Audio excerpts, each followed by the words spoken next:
गुरुकुल शाळेकडून केलेल्या अनधिकृत बांधकाम अतिक्रमणांच्या विरोधात आगरी सेनेचे मंगेश शेलार यांचे गेल्या 2 दिवसांपासून आमरण उपोषण सुरू होते। काल आगरी सेनेचे 3 मागण्यांसाठी उपोषण केले होते।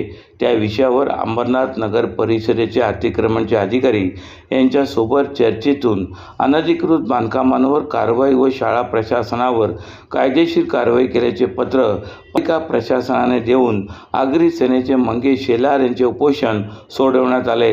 परंतु वरील कामे येत्या 30 दिवसात कारवाई करून पूर्ण न केल्यास दिरंगाई केल्यास अधिकाऱ्यांच्या निलंबनाची कारवाई हा विषय पटलावर घेऊन पुन्हा आमरण उपोषण 24 जुलै रोजी करण्यात येईल असा इशारा आगरी सेनेने दिला आहे। हम तो बहुत ही खुश हैं क्योंकि हम इतने सालों से जो फाइट करे थे उसका जस्टिस मिला।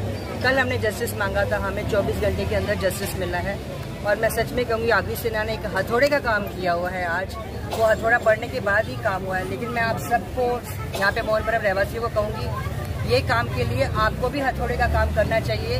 कभी भी हमारे साथ इनजस्टिस नहीं हो, इसलिए पहले ही जब भी प्रॉब्लम आए तभी खड़े होना चाहिए, तभी बाहर निकलना चाहिए। हमने यहाँ से बहुत कुछ सीखा है और थैंक्स टू आगरी सेना है मोहनपुरम के इतने लोग सवेरे से कल से यहाँ पे उपस्थित है और जिन्होंने उपोषण किया हुआ है 3 बच्चों के लिए, उनके लिए मैं थैंक्स बोलना चाहूँगी। सारे कालपासून उपोषणाला बसलेलो आहोत।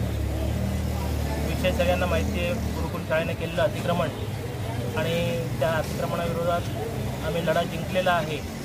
आणि जे विषय होते 3 विषय, नाल्यावरचं अतिक्रमण, रस्त्याचं अतिक्रमण आणि MRTP ॲक्टनुसार गुन्हा दाखल करणं, की नगरपालिकेने 3ही कारवाया पूर्ण केलेल्या आहेत आणि आता नगरपालिकेचे अधिकारी आपल्याकडे उपोषण सोडण्यासाठी इथे येत आहेत आणि 3ही विषय आमचे पूर्ण झाल्याकारणाने आम्ही हे उपोषण आता मागितले। सातत्याने आगरी सेना ही कायमच लढे देत आलेली आहे आणि समाजाच्या न्याय हक्कासाठी न्याय देण्याचं काम आगरी सेना कायम करत आली आहे आणि कायम करीत राहील।